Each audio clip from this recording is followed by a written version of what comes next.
हरे कृष्णा, राधे राधे। आप सभी का हार्दिक स्वागत है हमारे चैनल पर। आज आप सुनेंगे कार्तिक मास के अध्याय 6 के बारे में। जालंधर की राजधानी की यात्रा का वर्णन करते हुए देवऋषि नारद जी ने कहा, हे राजा पृथु, जालंधर ने वहां पहुंचने पर हमारा बहुत आदर सत्कार किया। वह भक्ति भाव और श्रद्धा से हमारा पूजन करके विनती करने लगा, महाराज कहिए, आपका आगमन किस अभिप्राय से हुआ है और मेरे लिए क्या आज्ञा है। हमने कहा, दैत्यराज, मैं कैलाश पर्वत पर गया था। वहाँ शिवजी जी और पार्वती जी का वैभव देखकर मैं चकित रह गया। अब तीनों लोकों का भ्रमण करते हुए मैंने यहाँ आकर आपकी स्मृति भी देखी है। आपकी और शिवजी जी की समृद्धि व वैभव में किसी प्रकार का कोई अंतर नजर नहीं आता, परंतु तुम्हारा वैभव स्त्री रहित है। कामदेव के शत्रु शरीर पर भस्म लेपन करने वाले वितरागी शिवजी जी के पास स्त्री रत्न के रूप में पार्वती जी है। यद्यपि तुम्हारे पास भी अनेक सुंदर स्त्रियां हैं, परंतु उनमें से एक भी ऐसी नहीं जिसकी तुलना पार्वती जी से की जा सके। अंततः आपका सुंदर स्त्री से रहित ये अधूरा वैभव देखकर यही निश्चित हुआ कि शिव के समान सारे ब्रह्मांड में किसी का वैभव नहीं है। उनके पास पार्वती के रूप में ऐसी अनुपम स्त्री है जिसको देखकर ब्रह्मा जी ने अनेक अप्सराएं रची, परंतु एक भी पार्वती जी के समान नहीं बन सकी। नारद जी ने आगे राजा पृथु से कहा, हे राजन, मैं तो केवल इतनी बात कहकर वहां से चला आया, परंतु पार्वती जी की अपूर्व सुंदरता की बात सुनकर जालंधर कामदेव के ज्वर से पीड़ित हो गया। उसने उसी समय राहु को बुलाकर कहा कि तुम अभी कैलाश पर्वत जाकर शिव को हमारी आज्ञा सुनाओ। तुम शिव से कहना कि त्रिलोकी के राजा अति पराक्रमी जालंधर ने आज्ञा दी है कि तीनों लोक के नाथ और सब रत्नों के स्वामी जालंधर के होते हुए तुम शमशानवासी तथा नरमुंडों की माला धारण करने वाले जटाजुटधारी अवधूत के पास पार्वती जैसी परम सुंदर स्त्री शोभा नहीं देती। तीनों लोकों का स्वामी होने के कारण सभी रत्नों पर मेरा अधिकार है, क्योंकि पार्वती स्त्री रूप में रत्न है, अंततः वह मेरे पास ही शोभित हो सकती है। दैत्यराज जालंधर की आज्ञा पाकर राहु उसी समय चंद्रमा के समान उज्ज्वल कैलाश पर्वत पर जा पहुंचा और अपनी भयानक दृष्टि से दैत्यमान कैलाश पर्वत को काला कर दिया।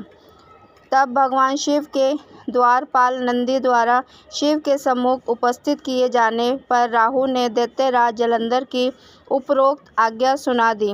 राहु की यह बात सुनते ही भगवान शिव की दोनों भ्रुकुटियां कमान के समान तन गई। उनकी भौं से एक अति भयानक पुरुष उत्पन्न हुआ, जो सिंह के समान मुंह वाला था। उसके लाल लाल अग्नि के समान विकराल नेत्र थे। उसके सारे शरीर पर बड़े बड़े बाल खड़े हुए थे। उत्पन्न होते ही वह भयंकर मनुष्य विकराल मुख फैलाकर राहु को खा जाने के लिए आगे बढ़ा। अब तो राहु भयभीत होकर कहने लगा, हे देवों के देव महादेव जी, एक तो मैं ब्राह्मण हूँ, दूसरे दूत के रूप में आया हूँ, अतः आप कृपया करके मुझे मत मारिए। अब तो राहु भयभीत होकर कहने लगा, हे देवों के देव महादेव जी, एक तो मैं ब्राह्मण हूँ, दूसरे दूत के रूप में आया हूँ, अतः आप कृपया करके मुझे मत मारिए। राहु की यह बात सुनकर भगवान शंकर ने उसको आकाश में फेंक दिया। तब वह भयानक पुरुष शिवजी जी के पास आया और अत्यंत विनीत स्वर में बोला, मैं भूखा हूँ, कृपया करके मुझे कुछ खाने को दीजिए। तब शिवजी जी ने कहा, तुम अपने हाथ पैरों को खाओ। शिवजी जी की आज्ञा पाते ही वह अपने हाथ और पैरों सहित सारे धड़ को खा गया। जब केवल मुख ही शेष बचा, तब भगवान शंकर ने प्रसन्न होकर कहा, तुमने मेरी आज्ञा का पालन किया है, इसलिए तुम्हारा नाम कीर्ति मुख प्रसिद्ध होगा। आज से मैं तुम्हें अपना द्वारपाल नियुक्त करता हूँ। पहले पूजा तुम्हारी होगी, उसके बाद हमारी। तुम्हारी पूजा के बिना हमारी पूजा निष्फल ही रहेगी। उधर शिवजी जी द्वारा आकाश में फेंका गया राहु ब्रह्मर देश में जाकर गिरा। राहु की ऐसी दशा सुनकर जालंधर अत्यंत क्रोधित हुआ और शिवजी जी से लड़ने हेतु दैत्यों की 1 करोड़ सेना लेकर अपने पुर से बाहर निकला। इसी समय उसने सामने से एक आँख वाले दैत्य गुरु शुक्राचार्य और अंग-भंग राहु को आते देखा।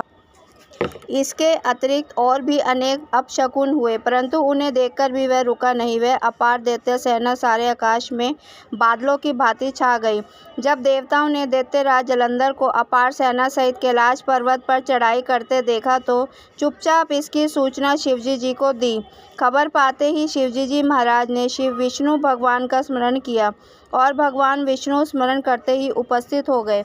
शिवजी जी ने भगवान विष्णु से कहा कि हे नारायण, देवताओं को पीड़ा देने वाले इस दैत्य को आपने क्यों मारा? इतना ही नहीं, आप स्वयं श्री लक्ष्मी सहित उनके घर में विराजमान हो गए। आखिर इसका क्या कारण है? तब विष्णु भगवान ने उत्तर दिया, हे शिवजी जी, यह महादैत्य आपके अंश से उत्पन्न हुआ है और लक्ष्मी जी का भाई है। इसी कारण हमने उसको नहीं मारा। अस्तु, ये महादैत्य आपके ही हाथ से मारा जाएगा। भगवान विष्णु की ये बात सुनकर शिवजी ने कहा, यह तेजस्वी दैत्य हमसे भी ऐसे नहीं मारा जाएगा। उसको मारने के लिए आप अपना तेज देने की कृपा कीजिए। शिवजी जी के वचन सुनकर श्री विष्णु भगवान सहित समस्त देवताओं ने अपना अपना तेज शिवजी जी को दिया। शिवजी जी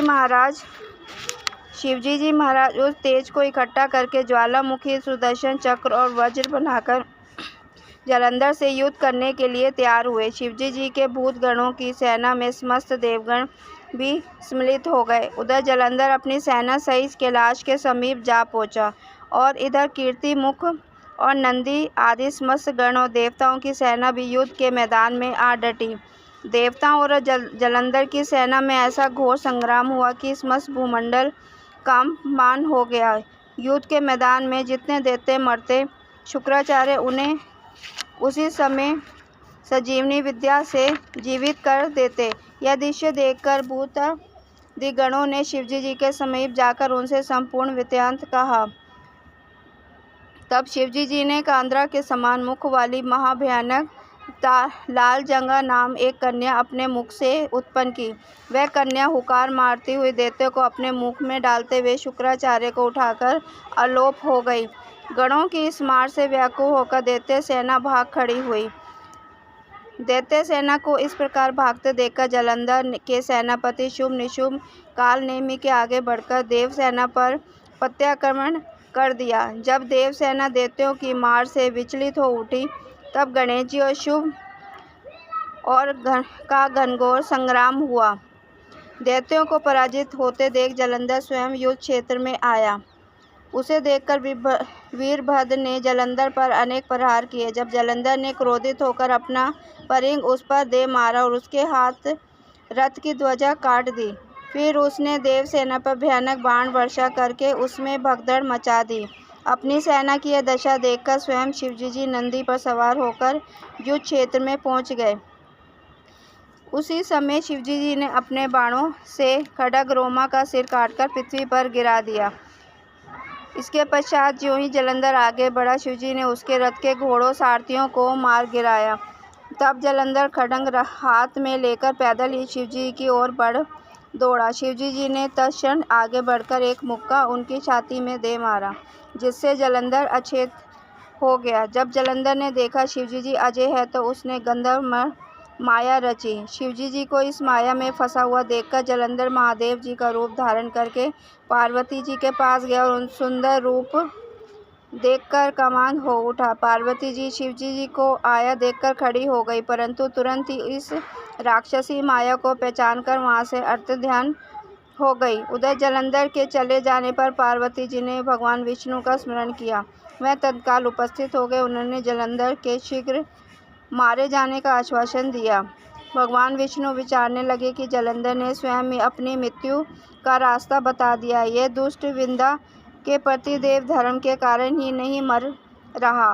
देवताओं तथा अपने भक्तों की रक्षा करने के लिए हमको ही वृंदा को धर्म से डिगाने का घोर पाप कर्म करना पड़ेगा, क्योंकि ऐसा किया बिना यह दुष्ट नहीं मरेगा। इतनी ही देर में शिवजी जी भी राक्षसी माया से मुक्त हो गए और जलंधर को